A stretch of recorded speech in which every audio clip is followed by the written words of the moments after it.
Halo teman-teman semua, selamat datang kembali di Satu Harian Menjadi Murid. Nah, hari ini teman-teman kita akan balik lagi ke Keluaran 6. Hari ini kita akan membahas dari ayat 13 sampai 26 ini teman-teman. Hari ini kita akan membahas tentang nenek moyang Musa dan Harun. Nah, seperti biasa aku akan bacain dulu bacaan firman Tuhan kita untuk hari ini ya teman-teman. Keluaran 6 ayat 13 sampai 26. Nenek moyang Musa dan Harun. Inilah para kepala kaum keluarga mereka. Anak-anak Ruben, anak sulung Israel, Henok, Palu, Hezron, dan Karmi. Itulah kaum-kaum Ruben. Anak-anak Simeon, Yemuel, Yamin, Ohad, Yakin, Zohar, dan Saul, anak seorang perempuan Kanaan. Itulah kaum-kaum Simeon. Inilah nama anak-anak Lewi menurut urutan kelahirannya, Gerson, Kehat, dan Merari.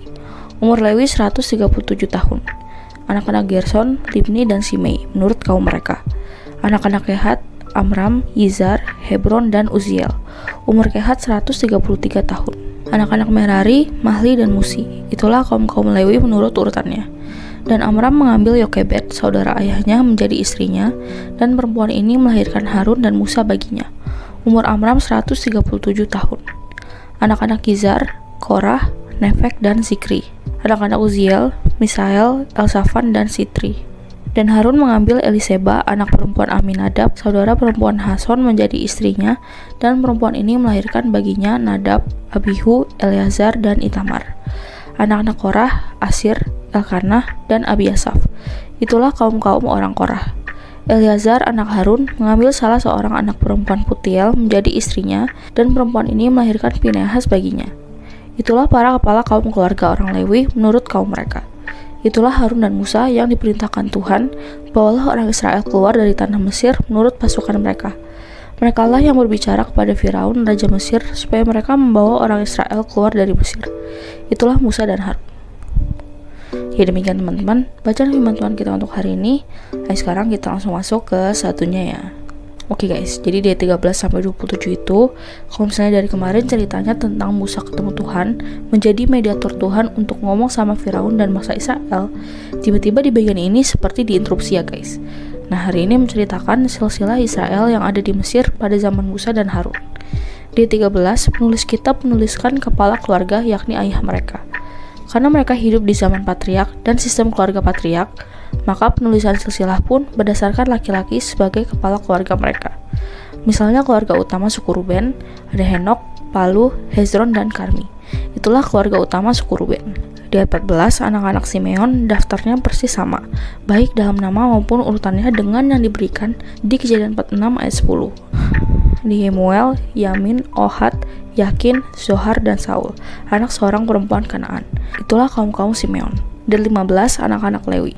Penulis menuliskan anak, cucu, hingga cicit Lewi, dan memberikan perhatian khusus pada keturunan Musa.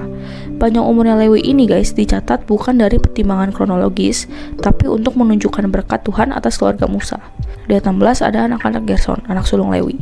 Garis keturunan Gerson sebagai yang tertua diambil terlebih dahulu dari Musa dan Harun, Libni, dan Simei menurut kaum mereka. Di ayat 17 selanjutnya daftar keturunan Kehat. Waktu itu umurnya mungkin 20 tahun saat turun ke Mesir.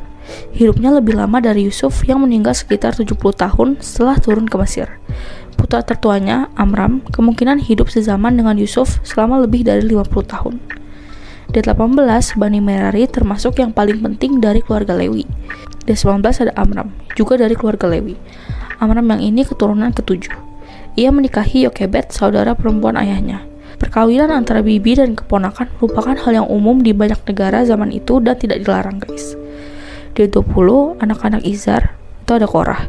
Di 21 ada anak-anak Uziel, yaitu Misael dan Elzafan. Mereka lah nanti yang ditugaskan oleh Musa membawa jenazah Nadab dan Abihu. Di 22 ada putri Aminadab, yaitu Eliseba. Dia adalah keturunan Yehuda dari Peres. Di 23 anak-anak Korah ada Asir, Elkanah, dan Abiasaf. Selanjutnya disebut Bani Korah. Di 24 Eleazar anak Harun mengambil salah seorang anak perempuan Putiel menjadi istrinya, dan perempuan ini melahirkan Pinehas baginya. Itulah para kepala kaum keluarga orang Lewi menurut kaum mereka. Di 25 sampai 26 silsilah ini ditambahkan dengan pemberitahuan bahwa Harun dan Musa yang disebutkan sebagai perpanjangan tangan Tuhan untuk membawa keselamatan bagi bangsa Israel. Harun dan Musa menerima perintah ilahi untuk memimpin anak-anak Israel dari Mesir dengan pertama-tama menghadap Firaun untuk minta izin keluar dari Mesir untuk sembahyang, muncul di hadapan Firaun, berbicara kepada Firaun atas nama Allah. Ya, jadi segitu aja teman-teman firman Tuhan kita untuk hari ini. Sekarang aku mau kalian buat merefleksikannya. Nah guys, hari ini kita belajar tentang silsilah yang melaluinya kita melihat jalur pemeliharaan janji Tuhan turun-temurun dari Abraham, Ishak, Yakub berlanjut pada keturunan Yakub, dan generasi kesekiannya dipakai oleh Tuhan menjadi agen pembebas bagi bangsa Israel, dan juga menyadarkan Firaun bahwa ada Allah yang sejati. Artinya bukan cuma Firaun yang punya kuasa, Allah Yahweh pencipta langit dan bumilah yang sesungguhnya berkuasa. Jadi, yuk kita belajar melihat apakah peran kita di dunia ini untuk menggenapkan misi Tuhan bagi penyelamatan dunia. Nah, lalu pertanyaan efektif untuk hari ini ada 3 nih guys. Yang pertama, apa yang kamu pelajari dari pribadi Allah hari ini? Yang kedua, apa yang kamu pelajari dari pribadi Musa? Dan yang terakhir, bagaimana kamu mewujud nyatakan peranmu sebagai agen kasih di dunia ini? Seperti biasa, teman-teman boleh jawab sendiri, atau kalau mau komen di bawah jawaban kalian juga boleh banget guys. Ya, jadi segitu aja studi kita untuk hari ini. Sekarang aku memimpin kalian dalam doa penutup ya teman-teman. Teman-teman, mari kita berdoa. Tuhan, tolong aku untuk dapat melihat peranku di dunia ini yang Tuhan sudah atur sedari dulu. Terima kasih Tuhan, hanya di dalam nama-Mu kami berdoa. Amin.